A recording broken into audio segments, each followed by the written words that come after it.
অমরপুর নগর পঞ্চায়েত এলাকায় পানীয় জলের তীব্র সংকটকে ঘিরে জনমনে ক্রমশ ক্ষোভ বাড়ছে। দীর্ঘদিন ধরে জল সরবরাহ ব্যবস্থার অব্যবস্থাপনা ও বারবার পরিষেবা ব্যাহত হওয়ায় সাধারণ মানুষের দৈনন্দিন জীবন এক প্রকার বিপর্যস্ত হয়ে পড়েছে।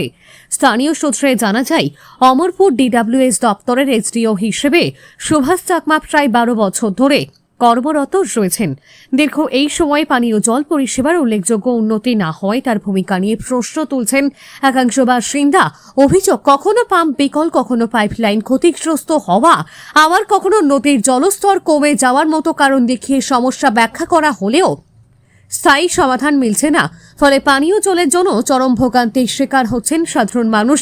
এ বিষয়ে ডিডব্লিউএস দপ্তরের এসডিও সুভাষ চাকমার সঙ্গে যোগাযোগ করা হলে তিনি সমস্যার জন্য রাজ্য সরকার এবং ত্রিপুরা আরবান ডেভেলপমেন্ট অথরিটির দিকে অভিযোগের আঙুল তোলেন। তার বক্তব্য, পাইপলাইন সংস্কার ও রক্ষণাবেক্ষণের জন্য পর্যাপ্ত অর্থ বরাদ্দ না হওয়ায় বহু কাজ সময় মতো সম্পন্ন করা সম্ভব হচ্ছে না। Bureau report, H Bharat live 24। তাহলে তো কোনো সমস্যা নাই।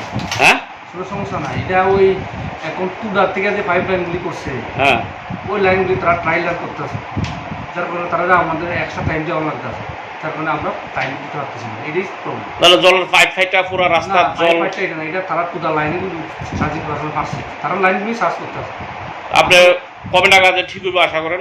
এটা তো টুডা তারার উপর ডিপেন্ড করবো, তারা কবে ঠিক করবে। এটা তার আমরা লাইনের সাথে টুডার কোনো সম্পর্ক নাই। এটা জাস্ট টুডা তারাই করতে আছে কাজগুলি, টুডা তারা করতে আছে, তারা লাইনগুলি ব্রাশ মারতেছে এবং তারা ঠিক করবো। যে কারণ তারাই লাইন চলছে, যার কোনো সমস্যা দেখা যাচ্ছে। আমরা লাইনগুলিতে ওকে আছে, তারা যে আমরা এক্সট্রা টাইম কেমন লাগতে আছে, যার কারণে আমরা টাইমলি আমরা এই জল দিতে পারতেছি না। এই যার কোনো সমস্যা নেই, যারা আর কোনো সমস্যা নেই।